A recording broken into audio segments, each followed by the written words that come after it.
Hello, everyone. As you know, we have been studying about the chapter compaction, and it is under the unit 3 of the Dr. APJ Abdul Kalam Technical University, Lucknow. So, under the heading compaction, we have studied what is the definition of the compaction, how we can determine the compaction characteristic. You see that whenever you talk about the compaction characteristics, that means how we can determine the maximum dry density and optimum water content. So for this, we have also discussed about the standard Proctor test and modified Proctor test, how we can draw the compaction curve, and what are the factors which affect the compactions. What do you mean by saturation line or zero year of hard lines? What is the how we can differentiate between the 90%, 95% and 100% compaction, right? By the compaction curve. So these topics already we have discussed in the previous lecture. So today we shall talk about the method of compaction. Method of compaction used in the field. What are the various methods of compactions? You see, the choice of the method, which method we have to follow, right, in the field. It depends upon the type of soil and how much maximum dry density we need in the field. And definitely, we have to also consider the economic, whether it is economical or not. That means economical consideration is also a important parameters. So some methods we shall talk today. The first one is the tampers. So in case of tampers, what normally we used to do, a hand operated tamper, or tamper is also called as ramper. It consists of a block of iron and of about 3 to 5 kg in mass attached to a wooden rod, or even a steel rod is also used. This mass, the block of iron is, or block of a stone is attached with the wooden rod, right? And it can be lifted normally up to 30 centimeter height, and then it is dropped on the surface, which has to be compacted. We can see this figure, how the compaction is carried out using the tamper or ramper.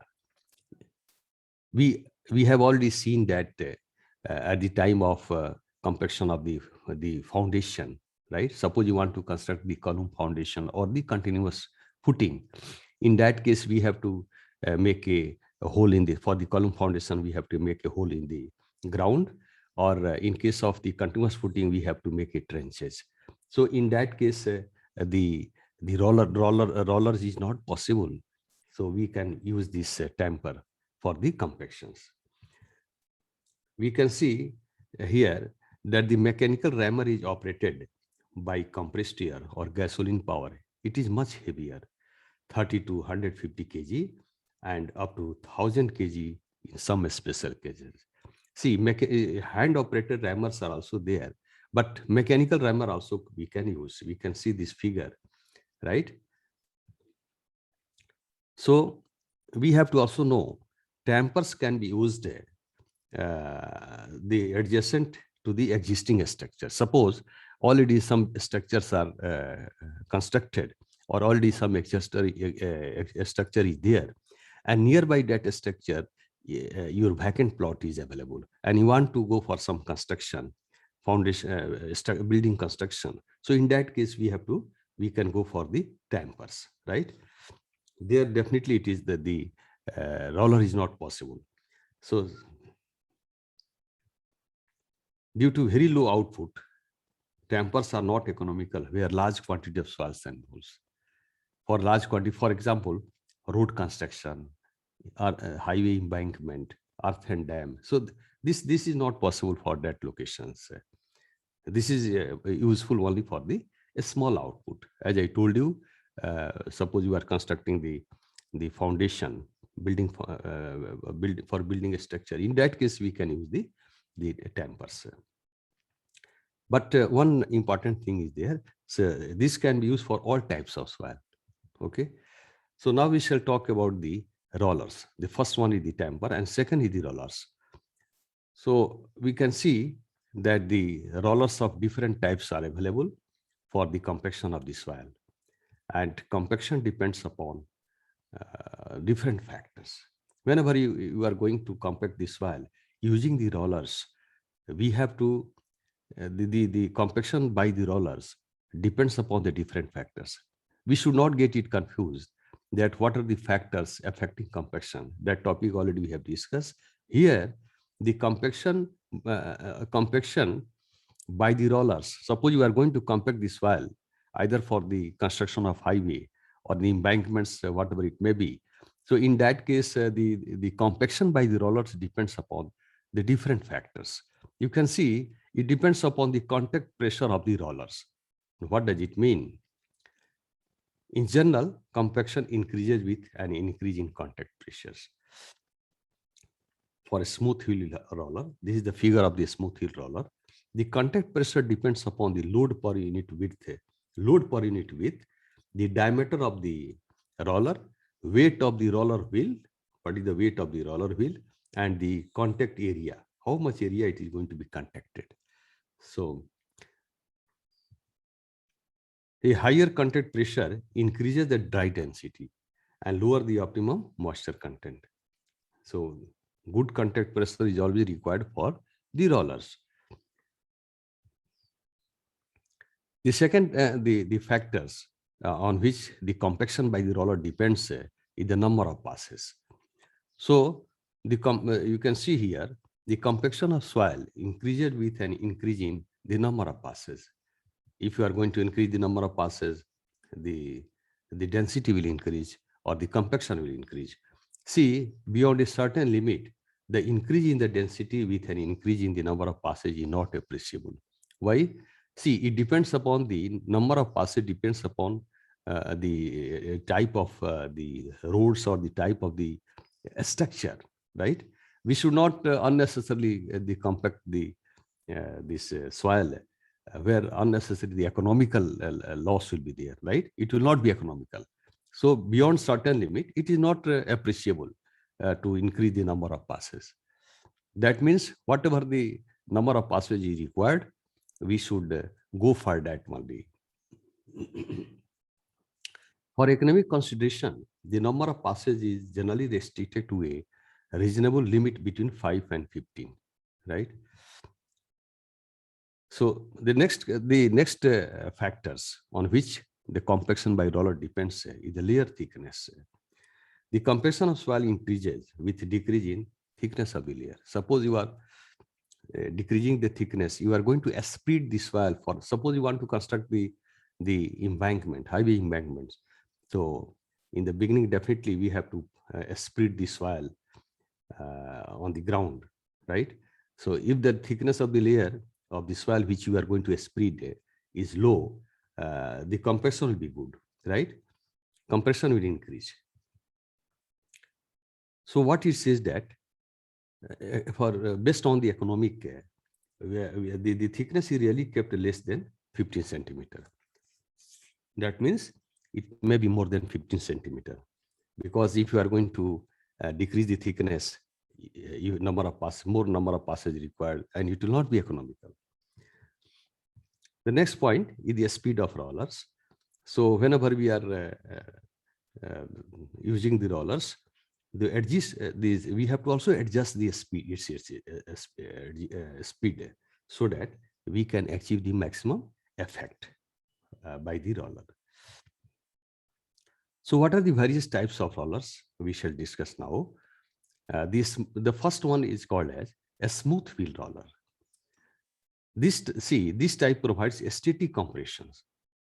See, the different types of rollers we shall talk, and some rollers provides the dynamic action and some static action. So a smooth wheel roller causes the static compressions or static action. It consists of 3 wheels. So 2 large wheels in the rear and a small wheel in the front. You can see here the rear side or the back side, 2 wheels are there, big wheels are there, and on the front side one small wheel is there in the front side. So this is the figure of the smooth wheel roller. A tandem type a smooth fill roller consists of only two drums, one in the rear and another in the fronts. You can see this figure. This is called a tandem type smooth fill roller. So one drum is in the front side and one other in the rear side. So this is called a tandem type. The mass of the small fill roller varies between 2 and 15 million gram and operated by internal combustion engines. So this is the weight of the rollers, which varies in between 2 and 15 million gram. And it is suitable for compacting finishing operations. Once highway is construction is over, so for finishing purpose also, it can be used either for the highway or the airfield works. So whenever, suppose you want to compact this soil for the deeper layer, right? For a deeper layer, in that case, what the problem is there?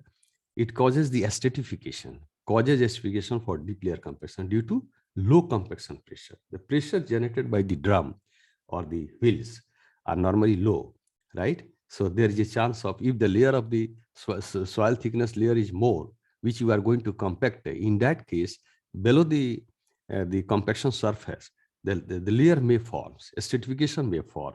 So this is one of the problems. So what it suggests that usually 8 passes are adequate to achieve standard Proctor compaction value. That means what? You are going to compact this soil. This soil you are going to compact by the smooth fill roller. So what we have to do, we have to bring this soil sample in the lab, and we have to find out the compaction characteristics, that is the maximum dry density and optimum water content, using the standard Proctor test. So it suggests that if you are going to use the 8 passes and the value of maximum dry density and optimum water content you have achieved using the standard Proctor test, so this will be sufficient. 8 passes will be sufficient for the maximum dry density and optimum water content determined by the standard Proctor test. Now we shall see the next one is the new pneumatic tied rollers. This is a second type of rollers. In this case, we can see this roller consists 9 to 11 wheels fixed on 2 wheels. Wheels are there, the wheels are there on the back side and the front sides. And you can see the pneumatic tires are pneumatic tires are fixed here in the rear side and as well as the front side also. Tire space to complete coverage. See, tire spacing between the two tires are so fixed or so made that it will cover all the width of the compaction or all the area of the compactions easily. And the mass of the rollers varies in between 5 and 200 million gram. However, it says that the rollers with mass more than 15 million grams are rarely used. The roller compact this soil primarily by kneading action. See, once tire moves either in front sides or in the back side, the kneading takes place. You can see the tire compress this soil, and in between the two tires, this soil also raised or lifted. So once it is going and coming, right? As you know, we have talked about the number of passes. So what is going to happen? Whatever the soil is going to be raised in between the two tires, that is also going to be compressed in the second time the passing of the rollers. So kneading action is also going to take place. This kneading means the soil is compressed, and the soil in between the two tires are going to be lifted. Again, it is compressed, and the in between the tires it is lifted. So this process continue, and ultimately it is going to be compacted. And the important benefit for this pneumatic tire roller is it can be used for the cohesive as well as the cohesionless soil. And you can see we can generate the contact pressure by the in 2 to 10 kg per cm square, right? So light rollers, that means up to 20 million gram, are effective for compacting soil layers of a small thickness up to 15 centimeter. And whereas heavy rollers we can use for the thickness up to 30 centimeters, right? These rollers are provided with a weight box. Suppose you want to increase the weight of the rollers. In that case, this weight box is also provided in the backside, right? In that box, you can either fill the water or the blast so that we can increase the weight of the rollers, right? The next rollers we can see the seafood rollers. So here I would like to tell you that in ancient times, people used to compact the soil by using the flocks of the sheep, right? The ships were passing, the ships were used to compact the soil in the ancient time, right? For the newly formed soil, or we can say the loose grounds, or for this ground surface before the construction of any shipping structures. So they will be using the flocks of sheep. The same principle is used in the has been used. You can say the same principle has been used in the design of seafood rollers. It consists of hollow drum.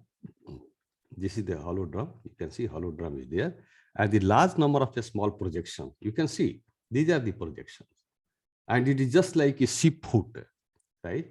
On the same, actually, on the same principle, it has been constructed. You can see these grounds, once it is compacted, it looks like a ship foot only, right? So that's why its name is seafood rollers. So these projection penetrates. So these are the projections which penetrates in the soil, and the compaction takes place. The drums are mounted at a steel frame. The drum can be filled with water or the blast, as I told you in the beginning.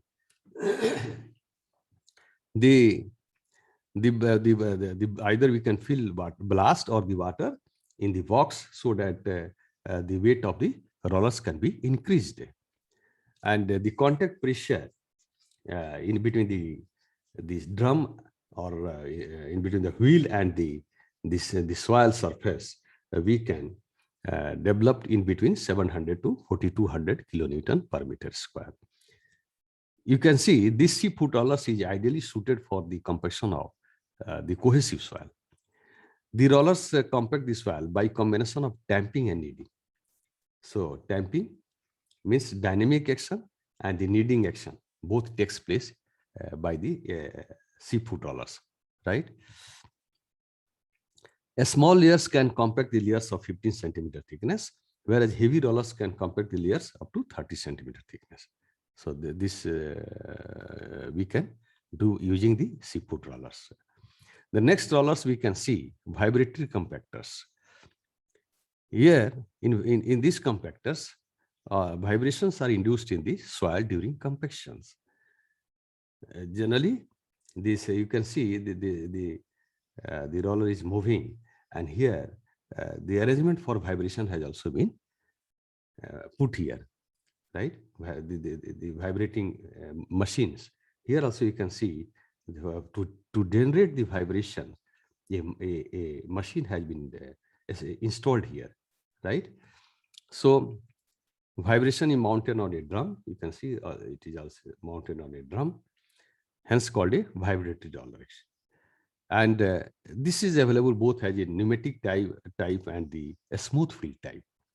That means the vibratory compactors are available either the pneumatic tire, even in the pneumatic tire rollers we normally have seen in the previous slide. So in case of pneumatic tire roller also, we can use these facilities to make it vibratory rollers, right? Similarly, in a smooth field type also, the vibratory rollers can be made, or this vibration arrangements can be made even in the smooth field type also. These rollers are suitable for compacting granular soil, that means cohesionless soils, and up to a layer of 1 meter thickness. Now we can see this table. Here, the type of equipment, suitability of soil type, and nature of equipment. That means which roller we can use, which compaction method we can use for which type of soil, right? So you can see here the rammer or tampers. This can be used for all types of soil, and it can be used in confined area such as fields behind retaining walls, basement walls, and trench fields. A smooth wheel rollers we can use for which type of soil? Crushed rocks, gravel, sand, and at the time of road constructions. Pneumatic tire rollers we can use, as we discussed in the previous slide. It can be used for the cohesiveness and cohesive soil. You can see sand, gravel, silt, and clay soil. And for which type of project it can be used? We can compact the base, sub-base, and the embankment compaction for highways, airfields, earth dams. Then the next is the seafood rollers. Seafood rollers we can use for the clay soil or cohesive soil. And it is used for the core of the earth dams. Vibratory rollers, it is especially used for the sandy soil or the granular soil or the cohesion soil. And where for which type of projects? Embankments for wall storage tank, etc. So this is all about your today topic. We shall discuss about the next topic of the compaction chapter tomorrow. Thank you.